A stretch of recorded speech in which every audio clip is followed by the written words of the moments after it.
Hey Joshua, it's a pleasure to meet you and be able to talk to you this afternoon. And I just want to say thanks for taking some time to, talk to our audience and tell us a little bit about yourself. And I just want to welcome you to the Wild Heart Athletics Mhm. podcast. So if you would go ahead and introduce yourself, tell us about yourself to our audience. Well, thank you, Ben. I'm glad to be here, and thanks for reaching out. Uh, Climbing is always a fun topic to talk about, and it has given me a chance to travel around and meet a wide variety of people. Um, a- Aside from going to my home gym, I've uh, I'm a adaptive or climber. That means I have a physical disability that I work with, and then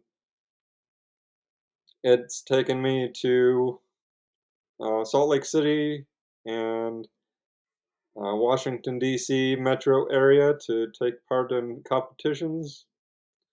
But what I really love about climbing is the community, and everybody is just warm and welcoming, and it it's a lot of fun. So, what really drew you to climbing? Like, what do you love about it so much? Uh, the one thing I like about climbing is it's not something that you can just go out and casually do. You have to go out with intent and a goal, whether it be outside or in the gym.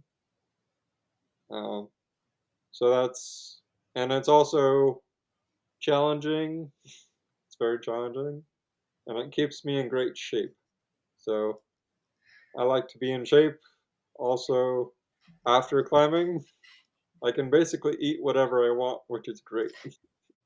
Hey, that's a good point. It's kind of like how runners sometimes can pretty much eat whatever they want, or athletes. And so, what was it like your first time, because you're in the adaptive community when it comes to paraclimbing. So what was your like first experience, going to that community, and what was your first experience going to your first competition? Well, a few steps before that, my very first time climbing was about 5 years ago, and one of my friends from Adaptive CrossFit said, "Hey, what are you doing a couple weekends from now on Saturday?" And I said, "Oh, I don't have any plans. What's going on?" I said, "My friend Brent said, would you like to come out and try rock climbing?" And at first I said, "What? What do you mean, rock climbing? That's really, really hard, and I don't have any stuff." So he said, "Just show up at the gym at this time on this day, and we'll get you climbing." And it was very challenging because I was in street shoes and a rental gym harness. But there was something very thrilling about it that kept me coming back, like the week after and the month after, and all the years since. So I like the thrill and the adrenaline of catching a hold or making a move. But I also enjoy the safety of a top rope. So when I don't make it or when I have to come down, I know that my belay partner will catch me, and that's really, really great. Yeah, that's always helpful to have that trust with the belay partners. Yeah. So you mentioned, the CrossFit. So did you kind of were you already like invested in adaptive sports before you found climbing, and then now climbing is just kind of really taken over your main like hobby or sport? Yeah, it's climbing is my primary sport at the moment. Uh, but before climbing and growing up in uh, the 80s and 90s, I did a lot of other things like table tennis, mountain biking, and when I got to San Francisco here, I joined up, or I joined up in a adaptive CrossFit class, and the adaptive CrossFit class was taught by uh, a guy named Max, and he is an adaptive athlete himself. He wears a giant leg brace, and he felt compelled to offer this class to help everybody get stronger. And that's that really helped. When I got to San Francisco, I was not in good shape, and I was kind of a lightweight. But after 3 or 4 years of lifting weights and getting in shape, I kind of wanted something different. And it's like, yeah, I'm in great shape. What else can I do besides deadlifts and push presses and burpees? So along came my friend Brent, who was also a studying physical therapy at the time, and he said, "Hey, you're pretty strong. Why don't we go out climbing?" And that's kind of the shift that it took. And the another thing I like about climbing is that it always changes. Like, you can go outside to the same spot and it's a little different that day. Or you can go to the gym and the gym routes change every couple months, and that keeps it nice and exciting.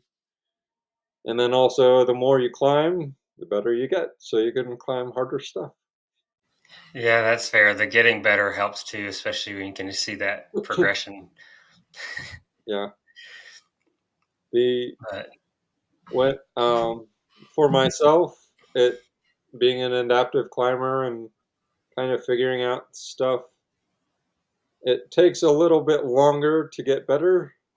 Like, I improve maybe one one spot, like a 5'10" or a 5'9" to a 5'10" over 10 to 12 months. I can make that shift. Other people who may not have a physical disability could muscle through that in a matter of months or maybe weeks. But uh, so for an adaptive climber, or maybe just myself, the the rate of improvement is a little bit slower. yeah, no, that's understandable too, and I appreciate you kind of bring that fact up, which kind of leads me into, now that you're in the paraclimbing world and an adaptive athlete, what is like your training routine or like your daily, training routine when it comes to climbing and like strength training? Because I'm sure maybe you still do CrossFit as far as a way to, aid in your climbing training. Would that be fair to say? Yes, CrossFit is a great base uh, for most everything else.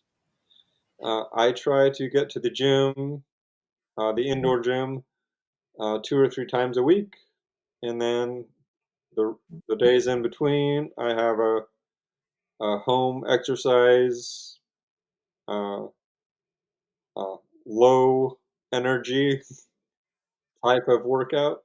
Uh, it mostly revolves around stretching, uh, some yoga-like things, and then just some things that most of the things don't take a lot of energy. So that's a rest day.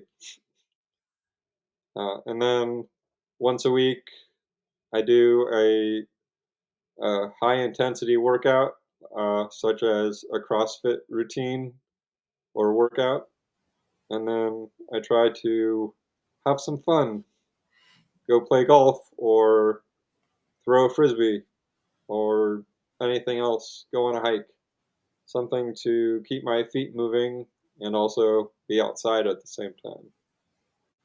Yeah, I think that's really excellent. You're just staying active and staying healthy, right? And the best advice, especially when it comes to recovery, is the active recovery, going and playing. It sounds like you play disc golf, you play regular golf as well, and stuff like that.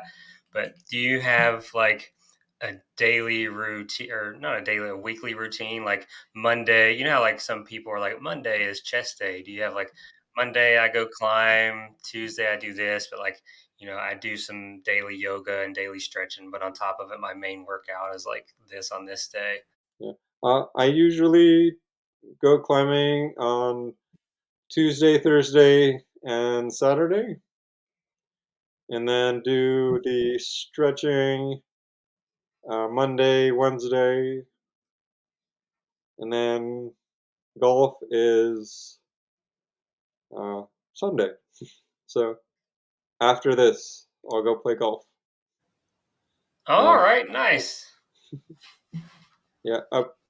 So besides that, I also have a daytime job that I get to go to from 8 a.m. to 5 p.m., which is all right. And then I try to, in terms of nutrition, I try to keep myself away from the processed foods and the processed sugars. Like all that stuff is really great, but uh, too much of it is not that wonderful.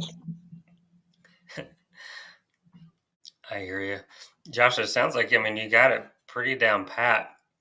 And I'd really love to kind of dive in, because I've talked to other climbers, and everybody talks about, they have a job in lieu of their, athletic commitment. So, how is it? Do you balance both like a work for full time training for competitions, and still like enjoying life? Because, like you said, you're going to go play golf today, but how do you balance kind of both of those lifestyles? Um, it's well, there's one job to make the money, and then there's the other job that I consider fun, and it's leisure time. And the leisure time just happens to be working out or working hard. Like, it's fun to go out on a picnic, but after a couple hours, you don't really feel it. I don't feel like sitting around that much, so I get bored. But going to the gym, you get all of it. You talk to your friends, you talk to the gym staff, you climb a couple routes, maybe you send some stuff, and then I leave. I Most of the time I get to the gym around 5:45 to 6 p.m. and then I leave the gym anywhere between right around 8 or 8:30 p.m. Then I go home, unpack, have dinner, uh, do all that other stuff, and go to sleep around 10:15. So it's a pretty full day, but there's one job. Like I said, there's one job to make money, and one job just to have fun. So if if the having fun gets cut short, well, you try again in a couple days. That's a fair way to look at it. What's been like your experience with the climbing community? Do you think it's like really kind of impacted your choice to stay in the sport for so long? And the reason I ask is like, you know, I feel like the climbing community is very unique in its like approach, and when it comes to like welcoming people in.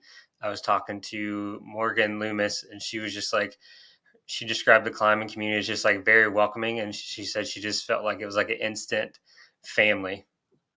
Yes, for sure. The uh, I've worked many jobs before, and I have a little sense of community with those jobs. I've worked at a summer camp before, and I've worked in an art studio before, and a lot of other little jobs like that. But the climbing community,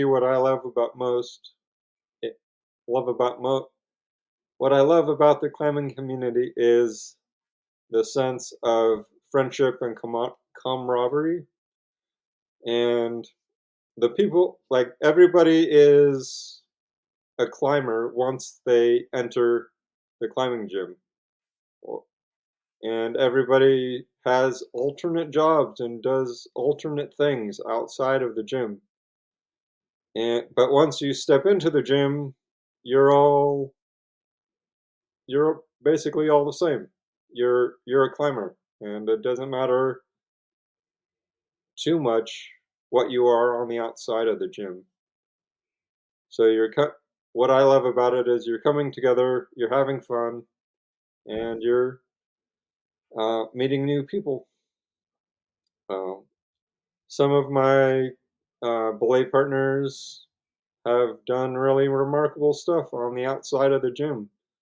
It's like, wow, I never knew you did all that stuff. I thought you were just a dirtbag climber like the rest of us. Uh, but yeah, engineers, leadership roles, like you name it. Everybody comes to climbing for a different reason, and it's a good it's a good spot to meet people. So it's like a second family. Has there been anyone from like your climbing community that's really like impacted your life or maybe the way you see the sport of climbing?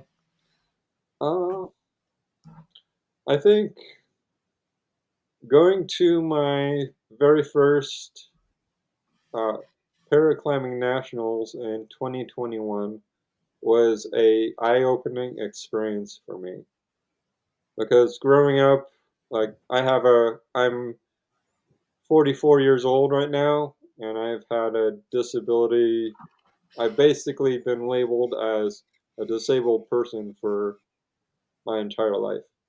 And growing up, there were no adaptive sports, uh, adaptive basketball, anything. Like, it was just like non existent.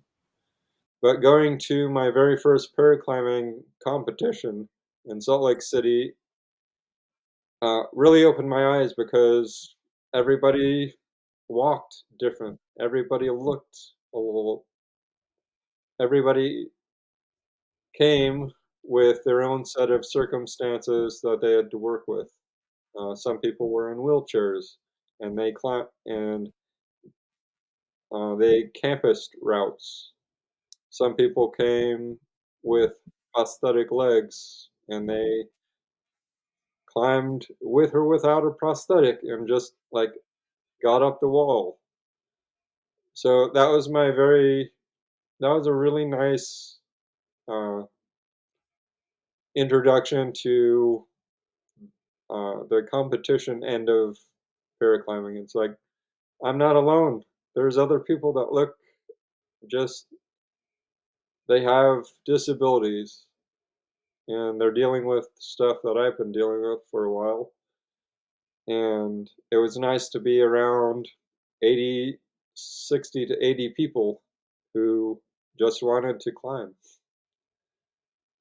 Uh, and now, this past year at the Paraclimbing Nationals, there were 127 participants. And so that's up from 70 or 80 3 years ago. So there's a lot more people out there that have disabilities that just want to climb. So uh, it's great. It's amazing that all these people have found their way. Yeah, and it just keeps continuing to grow, which is amazing to see. And I'm sure that like it's great for you to see that as well, especially, like you said, you didn't grow up with any like really adaptive programs you didn't really see, or it was kind of maybe it was hard to find, or they were very small or few. But like as the sport grows and gets more awareness, you can kind of see the evolution of growth. And now that climbing's in the Paralympics, it feels like, at least I hope, there's going to be like an exponential growth. Yeah, it's it's an amazing feeling to be just part of the movement. Uh, it's like the 2028 Olympics is still 4 years off, or in the future. So I have about 1,400 days to train. Uh, but of all the sports and all the things that I've done, climbing is it's always interesting and it's always changing, and it's for me it's relatively safe, and I mean that by I used to ride a mountain bike and a road bike and do all that stuff out in the open, but nowadays people aren't so uh, the drivers aren't as safe as I'd like them to be. So that's one reason why I don't ride a bike anymore, but I choose top rope climbing instead. Yeah, I can completely get behind that sentiment. The drivers now are definitely very crazy. Not a lot of common courtesy or, you know, slowing down and to wait to go around bikers. They just try to do it. They don't really consider your guys' safety. And I love the fact that you brought up that climbing relatively is safe, you know, as long as you go with the right people and stuff like that. And so, could you kind of expand upon like how actually safe it is? Because I'm sure there's probably listeners out there that have never climbed, you know, or have very little experience or exposure to the sport. So could you kind of dive into like the safety and how climbers, for the most part, are really risk adverse? Uh, well, yeah. So when I started climbing in the first couple of years I started climbing, I also had the opportunity to meet Timmy O'Neill, who's a rock climber himself, and among all the wonderful things that he's done, he's also he's reached out to the adaptive climbing community and done a lot of work with adaptive climbers. So he told me like inside the gym, what you're looking for is a 6 inch. If you were to fall on a top rope, you're looking for about 6 inches of uh, actual fall.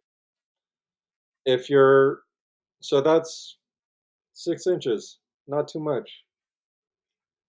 Um, Also, top rope, in my opinion, is relatively safe because you just have one rope from yourself to your partner. And as long as you choose the right anchor and the right rope, and you stand in the right place, it's just like it's literally a rope swing when you fall off, or an old school tire swing from a tree. So, in my opinion, it's pretty safe. Uh, and then, of course, you are climbing up 40 or 50 feet, and it's pretty scary. But if you just look at the wall, uh, that's okay. You don't have to look down. Uh, what I do with my belay partners is I do because the gyms are loud and you can't really truly hear or understand somebody when they're up on the wall. So before I climb, I have a series of hand motions that I talk through with my partner. So even if we can't hear each other, we can move our hands around, and that signals like, oh, yes, we're good. We're coming down. More time. Ready to go. So you can make up whatever hand signals or modes of communication that you need to make it safe, and it's a lot of fun. Uh, I have also uh, I have also called for visually impaired climbers, and we use these two-way headsets. It's kind of like uh, big fancy things. They but I to help somebody figure out a route who can't see their where they're going. So when you're working with a visually impaired climber, um, they don't know how high they are. They can't see you. They can feel the route, but the choice of words that you decide on first is even more important when you're working with somebody who's visually impaired. Yeah, I think, you hit it, perfectly there, the communication. And I don't know how many times I've been in a loud gym and like whether it's top rope or lead climbing and you like try to yell or you're like, okay, ready to lower, and you just kind of sit there and wait and wait and wait and you're like, okay, can you lower me? That's really interesting that you did the hand signal. That's like a really smart, intelligent thing. I didn't even think of that until you just said it. So that's awesome that you did that. There are also days where all my belay partners are busy doing other stuff, and I show up at the gym and go to the front desk, and no one is looking for a top rope partner. So I'm like, well, guess I'll go do something else today. Uh, but on those days, it's not too big of a loss because I was probably tired or unenthused anyways. Uh, it's having a training routine is good, but also skipping a day is just fine.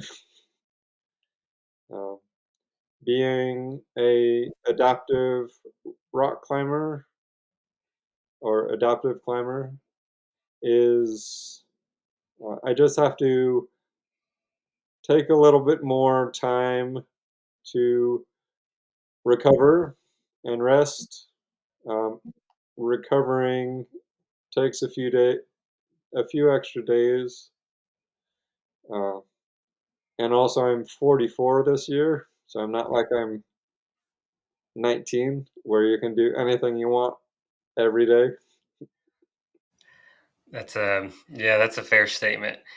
And I appreciate you sharing the fact that like, it is okay if you don't like train hard one day or whatever. I saw a thing the other day. It was like, okay, maybe you don't have 100% to give, but you have 70%, but you give the 70%.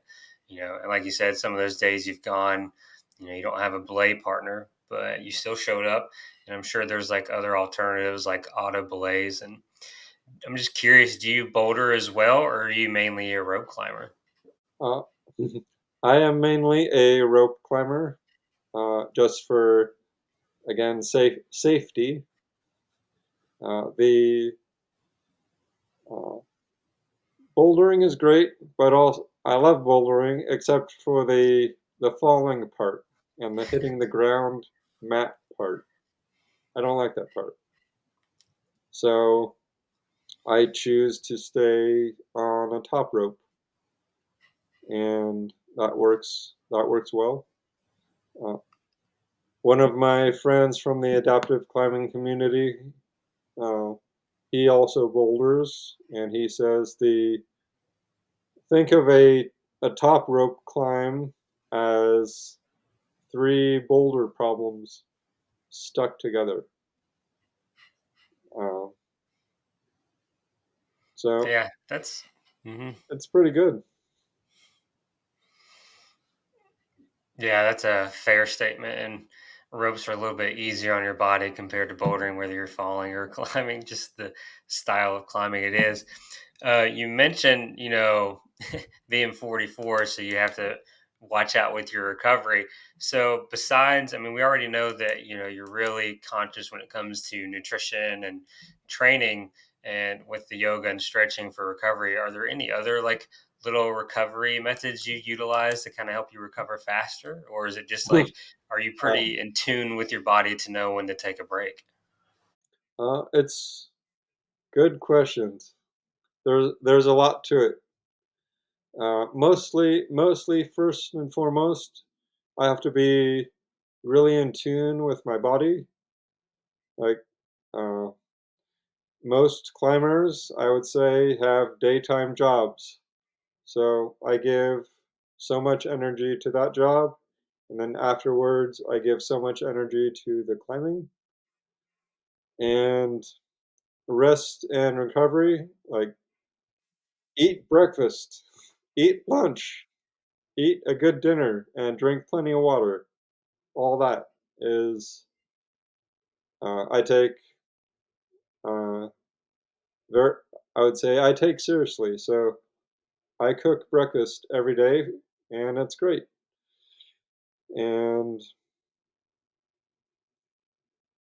for another thing for recovery, like I have some of those, the hot cups or the cupping that some people do for like muscles. I have a version of that. It doesn't involve any fire or flame, but just compressed air. So I have the cups that I can put on a sore spot and then just like uh, pressurize it and then hold and keep it on for no more than 5 minutes and then change. Uh, it's a little hard to sit still for 5 minutes, but it's and then also for the days that I'm not climbing, I try to do some stretching. Stretching is important. And also, right after I climb, I just try to, uh, I take a hot shower to get all my muscles to relax. Uh, nothing actually too special, but just like good general maintenance. Yeah, no, that sounds like pretty much fair and decent enough, and it's so simple, especially when like you add the cupping in there. Do you take any like protein supplements or anything just to get like extra protein, or is your diet pretty good with getting all the stuff you need? Uh, my diet and probably diets in general could always be better. Uh, what I try to do is uh, I'm not a fan of the protein shakes.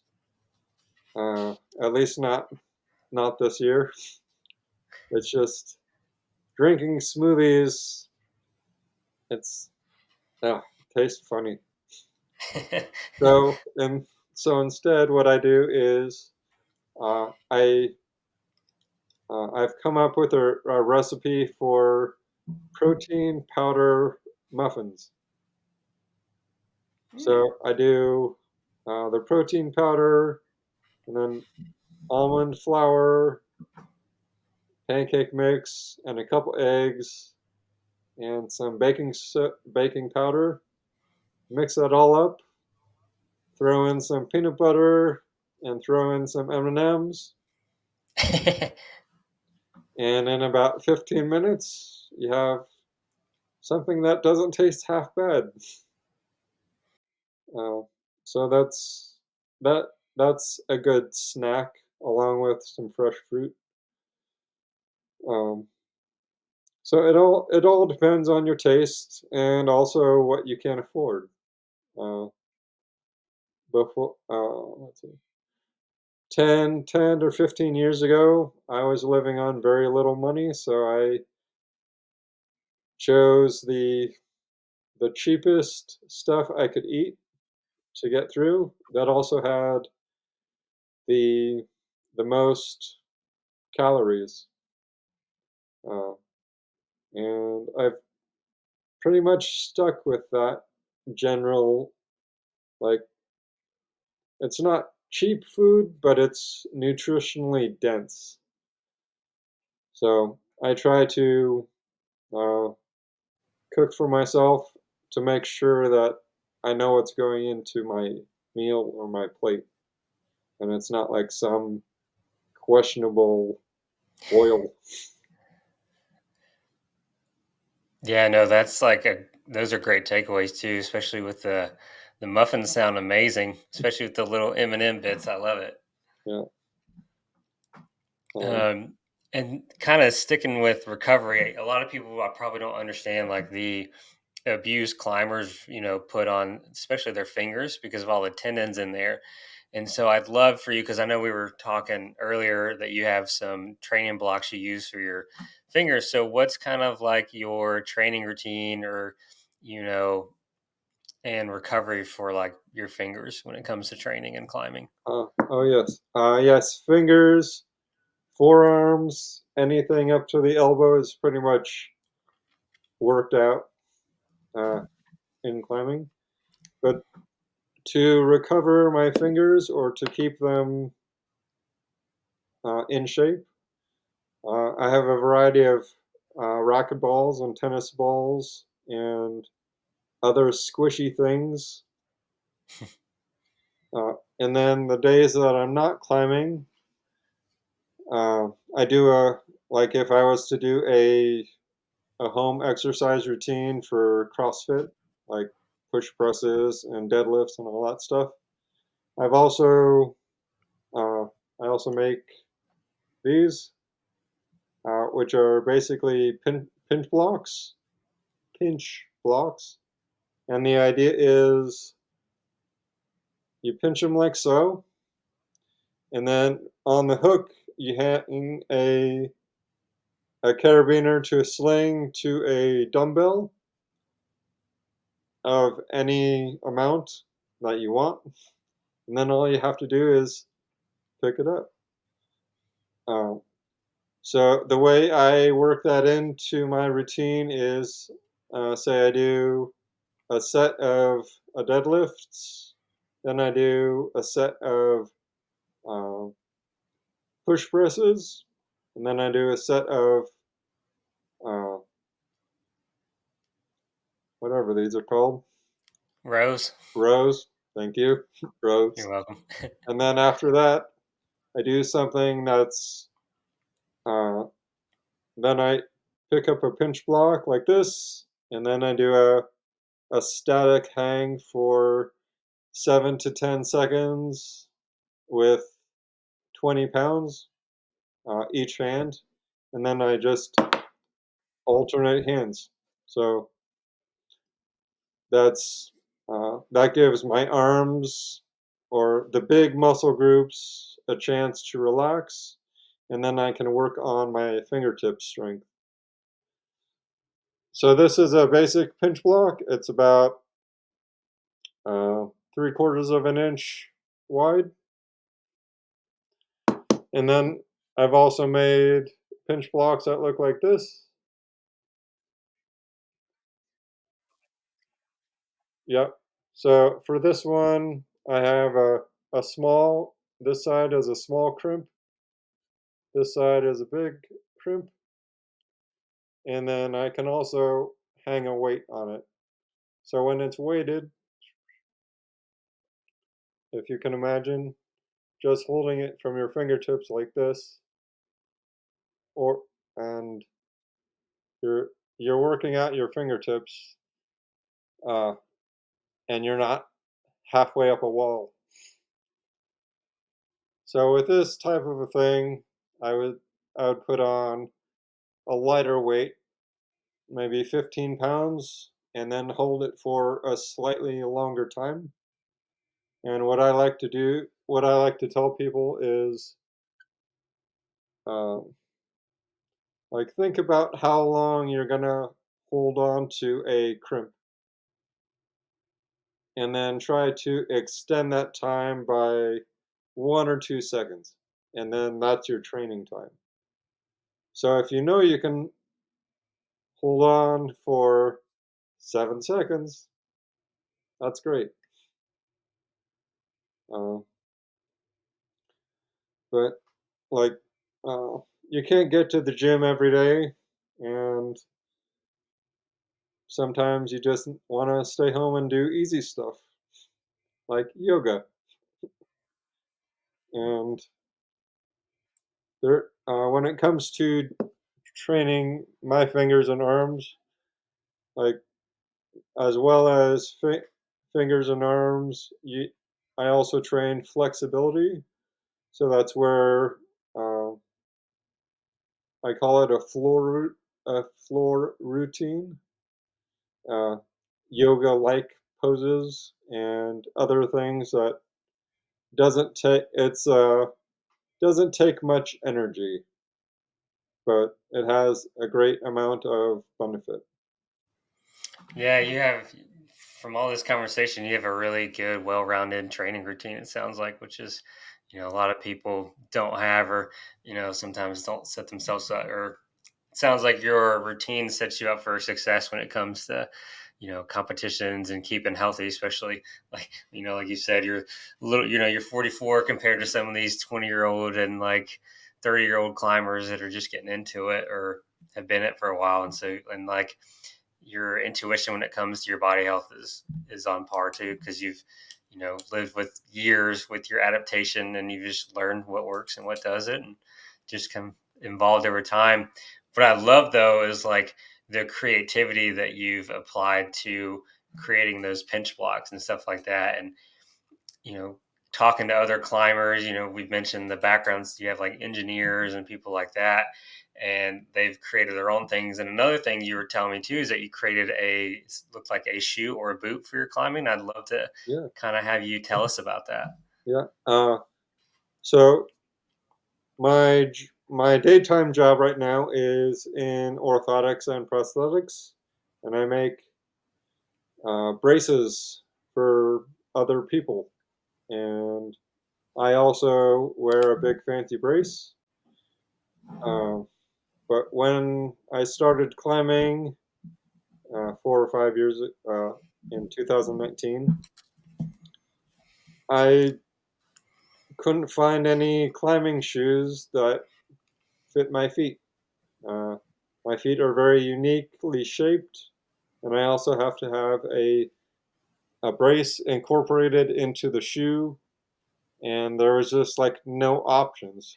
So my very first day, I climbed in basically my street shoes, and then in uh, so a year after I started climbing, we had the 2020 shutdown, and my my project working from home was designing a climbing shoe for myself,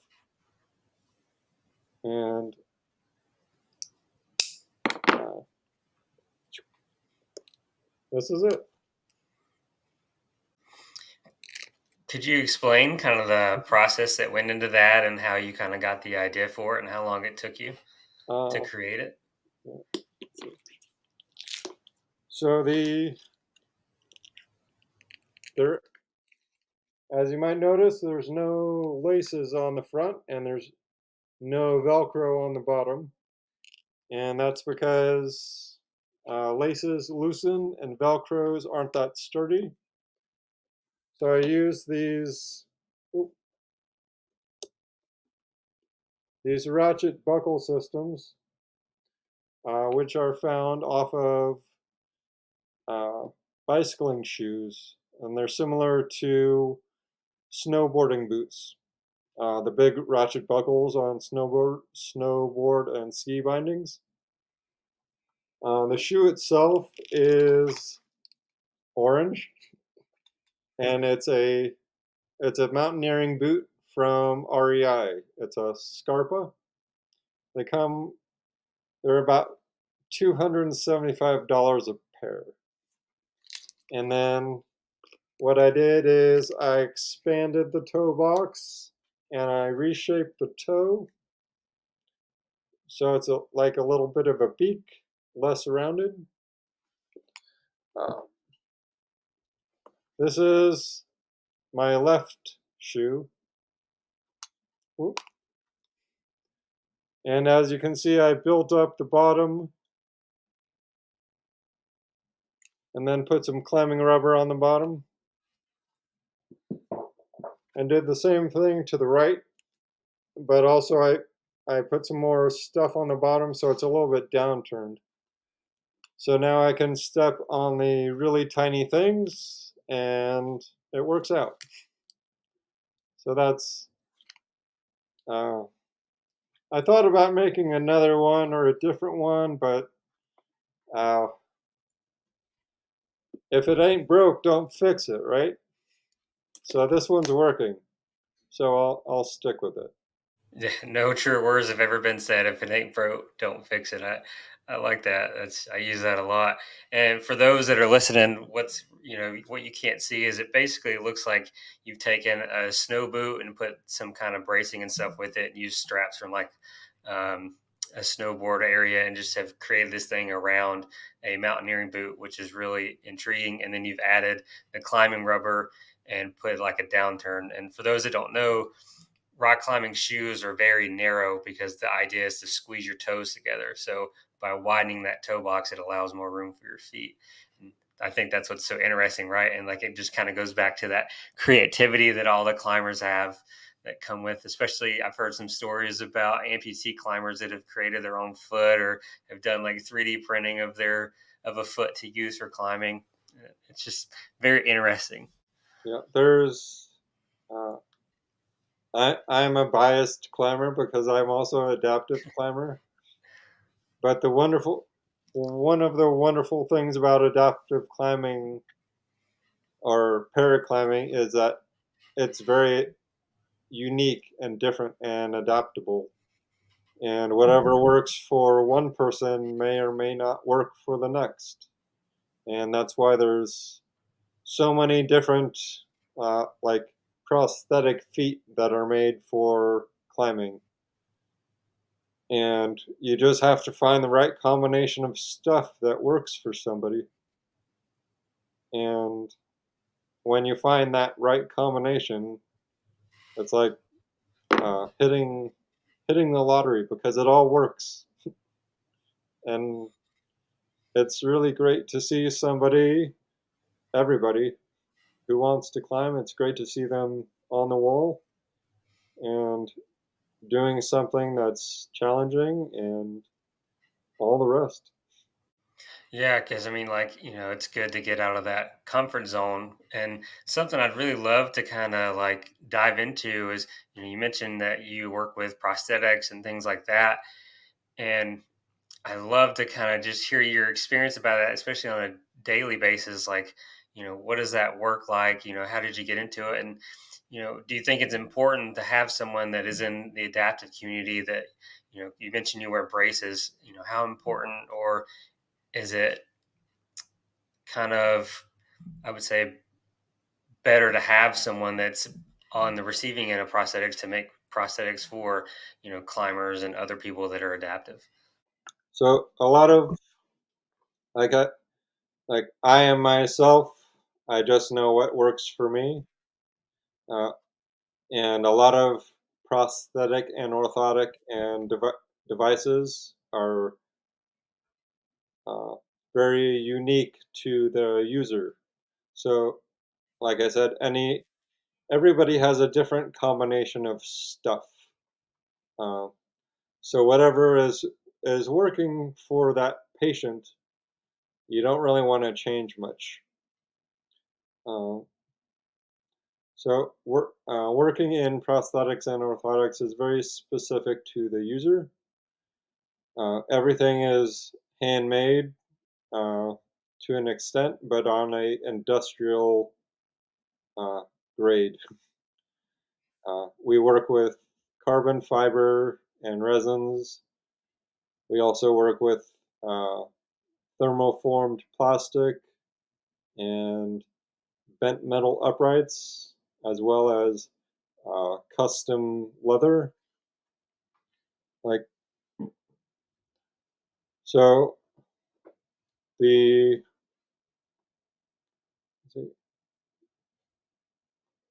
it it's just about finding the the right set of circumstances to make somebody walk or run or perform the way they want. Um, So that's at one end, and then at the other end of my work is having somebody doing basic everyday, it's called your daily tasks, such as standing up, getting around the house, walking. So those are some of the very basic uh, things that we have to do. The also you might hear that there's a lot of 3D printing and all this other great stuff happening in orthotics and prosthetics, and that's all true. But in my opinion, the 3D printing is not strong enough yet. Uh, as you know, 3D printers, they go around and they spit out this little bit of plastic. But when you're putting the force of walking on a joint, it usually breaks. So you have to reinforce that somehow, or make the 3D printed prosthetic or whatever it is be non weight bearing, such as upper extremity or replacement of a finger, uh, because usually you're not putting 150 pounds on a finger, uh, unless, of course, you're a climber. Then you might be. Do you make like all kinds of prosthetics, or do you work just specifically on like braces or like legs or arms, or is it kind of across the board? Myself, I make mostly lower limb braces, so braces for uh, the foot and ankle, or foot, ankle, and knee, and then occasionally I do a an elbow brace, elbow or shoulder.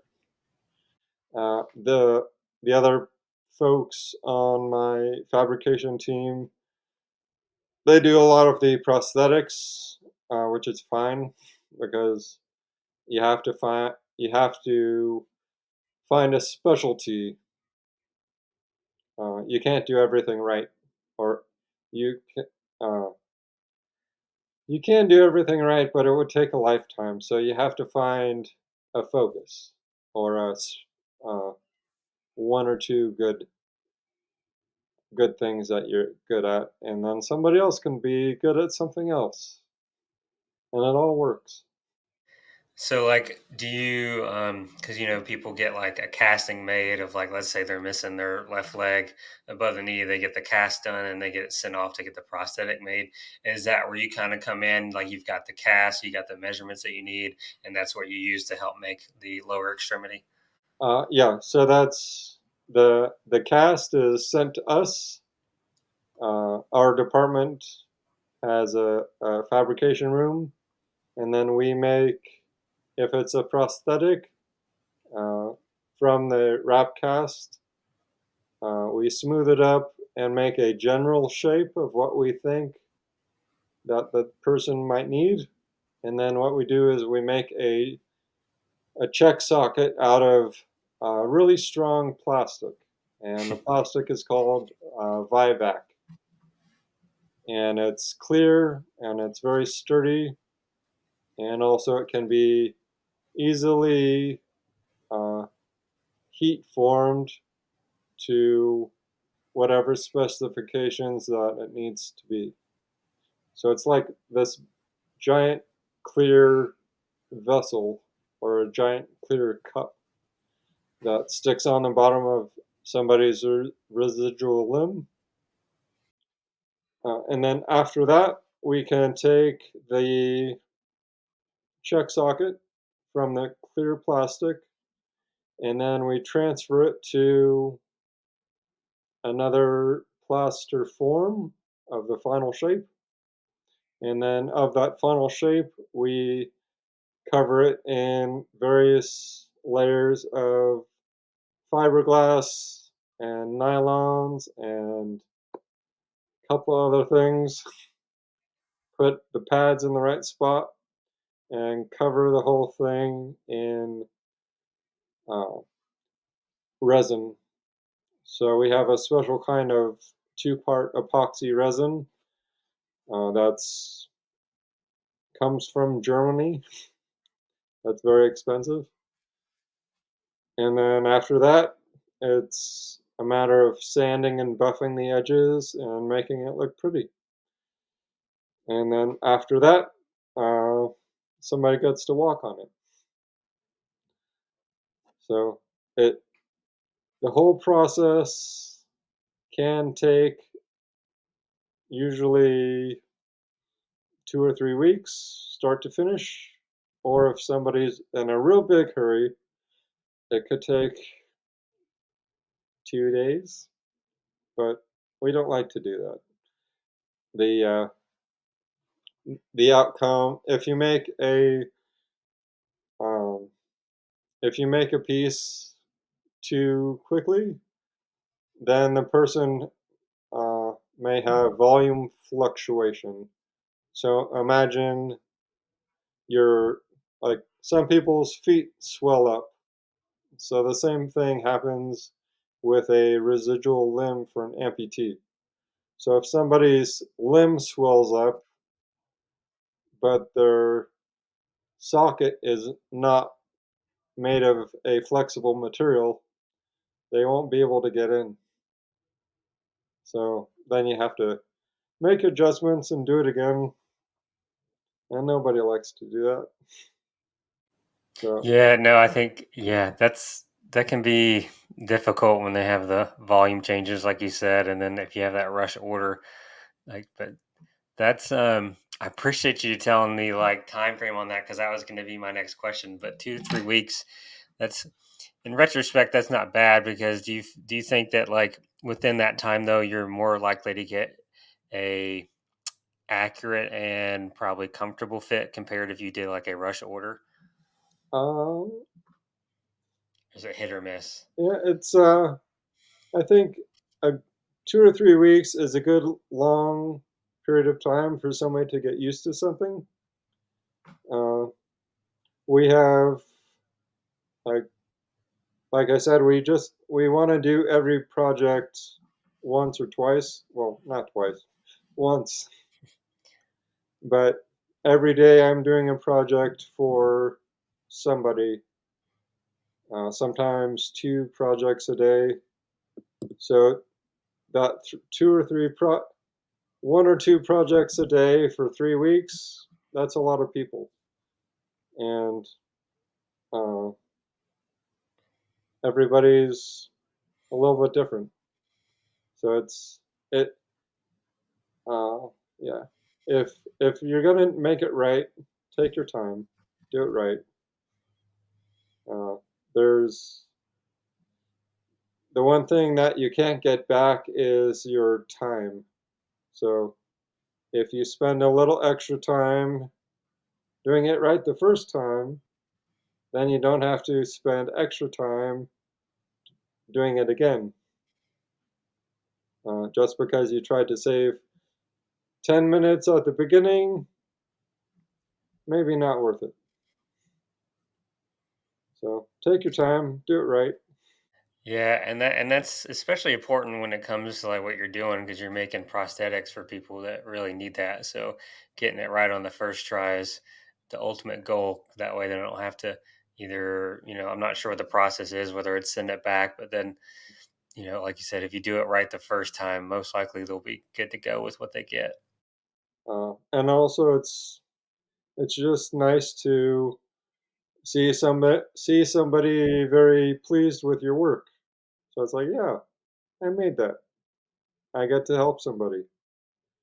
Uh, there's I don't make that many prosthetics. I mostly make braces, but also one thing in the clinic is uh, the most uh, when a dirty brace comes in, it's no one really wants to clean it because it's dirty and it smells bad and it's full of sand or pet hair or whatever.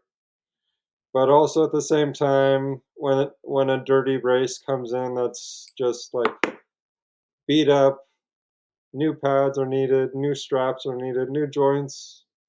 Like we're basically overhauling the whole thing in about 90 minutes. But that's also a really wonderful thing to see because that means the person is active and mobile and they're out and about. They're going to the beach with their dog and they're living a active lifestyle instead of being at home, sitting on the couch and wishing they could do something. So when somebody comes in for a repair, it's like, oh man, what's it going to be? No, and I think that's a great thing to point out, right? Like the dirty brace means they're active. And so could you kind of, I mean, you're an active individual. Could you speak on like how being active is really good for those that like, are in the adaptive population and like what it does for people to be active? Well, um, I like being active because I like I get to go out and do fun things and meet fun people, talk to new people, and then I get to even going to the grocery store can be a adventure in a good way. Uh, there's uh, a lot of like getting out and about is just a good social activity, and you don't have to go on a 5-mile beach run. You could just go for a leisurely stroll. Uh, I went. I live in the San Francisco Bay Area, and a very popular hiking area is in Marin. Uh, there's a bunch of beaches and some good climbing spots, and just general nice outdoorsy things to do. And I went out one day and I met a lady in the parking lot who uh, was getting ready for a walk with a couple friends of hers. And they said, "Oh, yeah, we do this 20 minutes out and 20 minutes back." I'm like, what's that all about? So she said, "Well, if not everybody walks at the same speed. Some people like to walk faster. Some people don't walk very far. So 20 minutes out, 20 minutes back is a good range. So to divide your friends during a walk. So the people who walk fast can walk fast, and the people who can slow walk slow. So everybody has somebody to chat with, and everybody gets basically a 40-minute workout, and the slower folks bunch up and the faster folks bunch up. So nobody's really waiting on anybody else, and nobody is feeling like they're holding up the group. Uh, I know for a fact that, like, when I go hiking, like, I know I'm going to be in the back no matter what. Somebody else is going to be in the front, and I won't know who they are, but that's fine. Uh, so I'll catch up to them at the lunch break or back at the car, and we can chit chat then. But 20 minutes out, 20 minutes back is a good. It's a good thing for any hiking group to think about. Yeah, and I think that's a good thing too, because you can see it when it comes to climbing, right? Everybody's on a different climbing level, but the support and engagement you get throughout the community is what's what separates climbing, I think, from other sports and communities. Yeah. The one thing that's helped me in the last couple years is I've hung out. I've tried to make friends with better climbers, and now some of my belay partners are uh, like we climb for 90 minutes or 2 hours. I climb 5 nines. They climb 511D, and that's great for them. So uh, yeah, uh, it's kind of a full circle. Like just do what you can where you are, and don't stop. Yeah, definitely don't stop. Stay active. It's like one of the best things for you, both physically and mentally. And kind of going off of that, could you kind of describe like your first experience at your first competition, like competing? What was that like? Oh, I was a nervous wreck. The still competing is not my favorite thing to do. Like, yeah, I have a sweatshirt. Uh, I made the team. It's great. But when it comes down to competing, like I traveled from San Francisco to Washington D.C., rented a car, drove 2 hours, did all this stuff for uh, 8 minutes of semifinals and 3.5 minutes of finals. Um, and I get sick to my stomach. I don't eat. I don't sleep.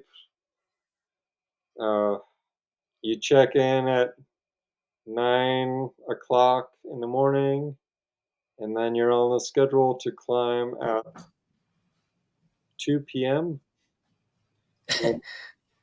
So you're stuck in isolation, literally an isolation room. So you don't get any beta for anybody else. You're just kind of passing the time. And then when you get called up, you say, "Oh, you're up."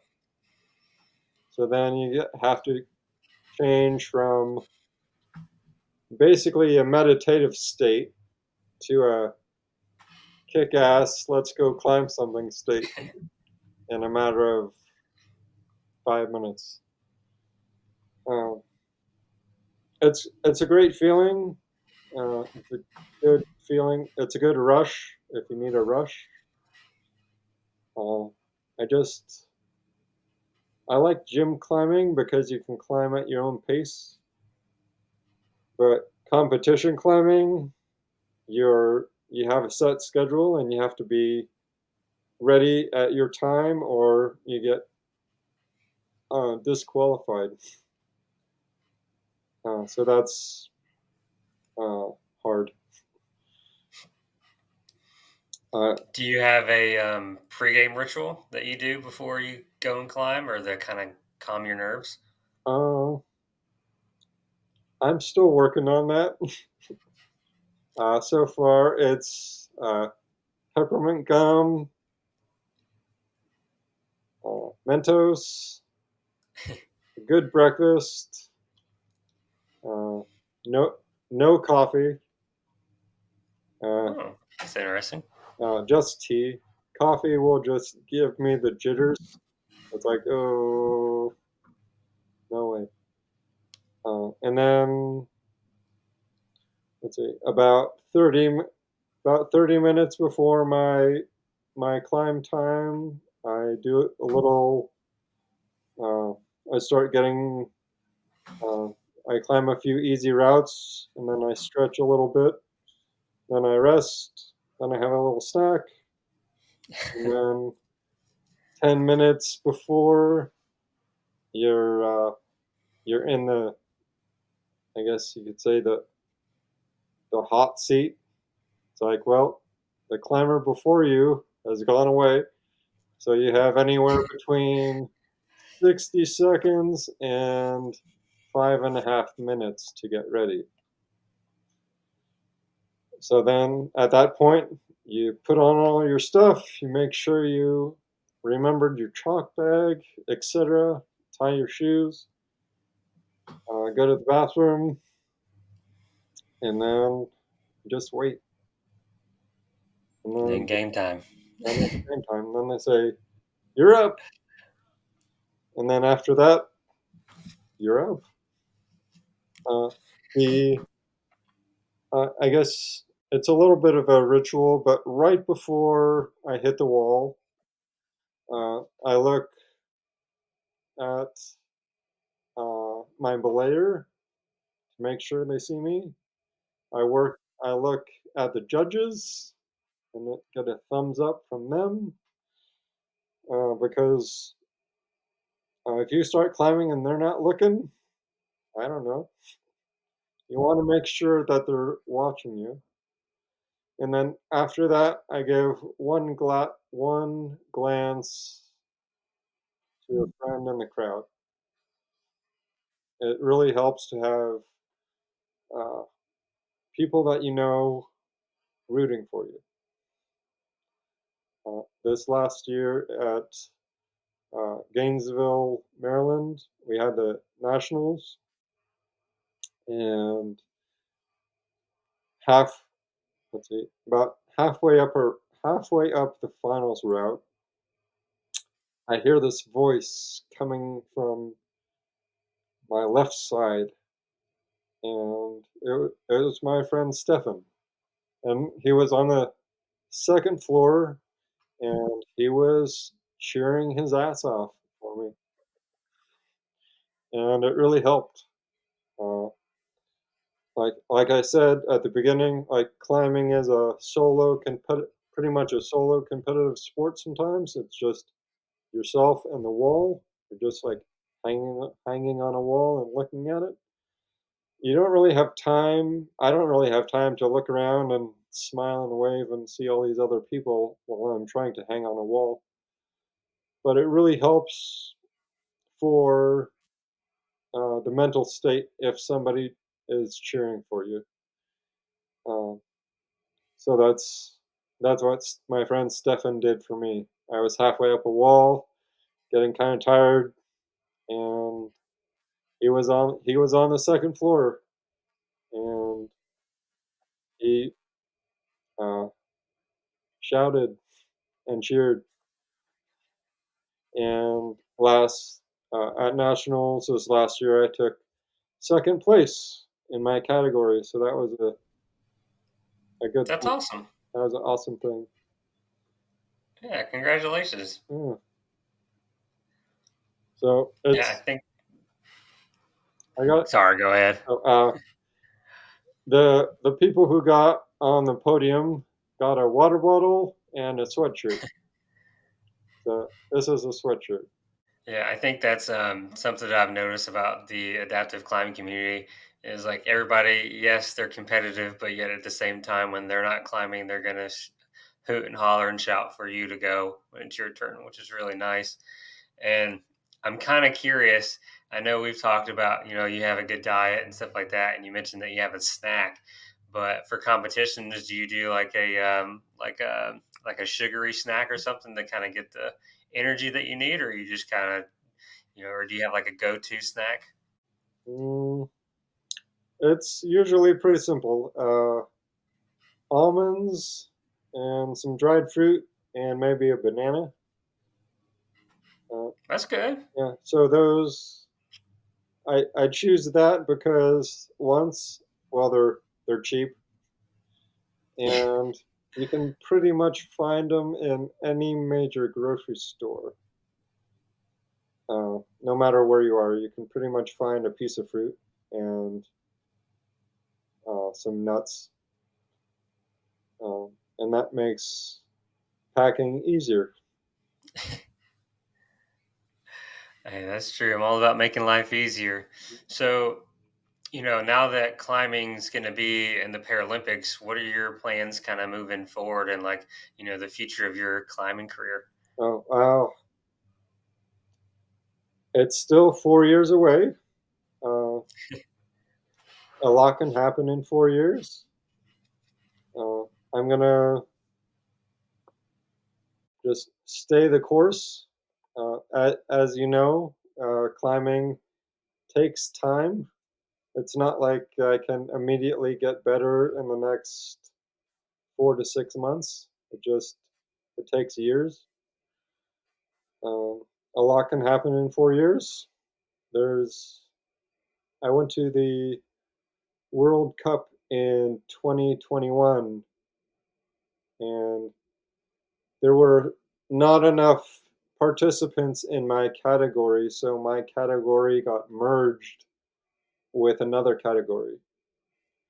Uh, Fast forward to this year at the World Cup, my category had 14 participants,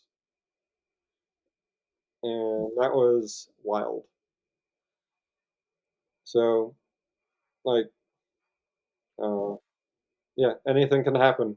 I'm not I'm not making any promises. I'm not making any goals.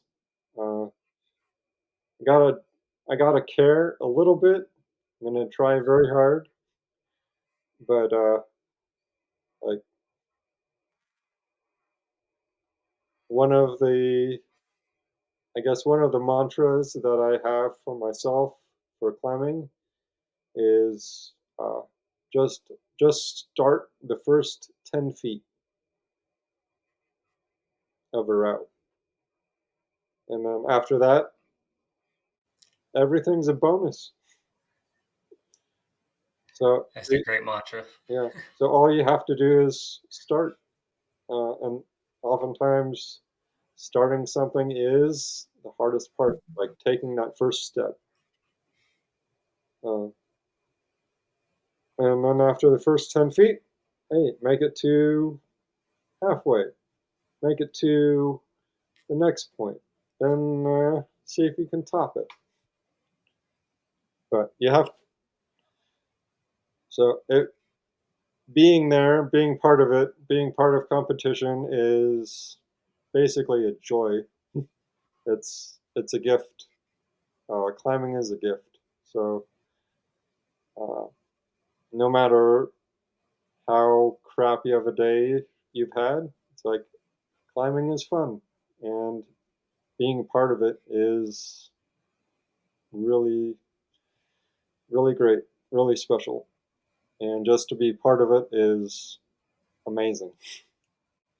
Yeah, I agree with you on that. The climbing community is amazing, and like you said, it's an incredible community to be a part of. And so, whether you're able-bodied or adaptive, try to find. We're going to go ahead and encourage you to find your local climbing community because it seems it's popping up now. Gyms are starting to pop up. It's starting to get popular, which is a great thing. And so, find a community, stay active because it's just going to benefit you in the long run. And then also, what I'd like to tell your listeners and viewers is that uh, just if you ever have the chance to go to an adaptive climbing meetup, please do so, and just be polite as you would be polite to anybody else. Um, Also, it's the adaptive climber. They will tell you as much as they feel comfortable telling you. It's not. It's it's not up to anybody except them to share about their disability. So if they're in a wheelchair, they might say, "Oh yeah, I got real drunk one night and jumped off a roof and broke my neck, so that's why I'm in a wheelchair." Or they might say, "Oh yeah, I was riding a motorcycle and took a turn too fast and crashed, wrapped my bike around a tree and lost my leg."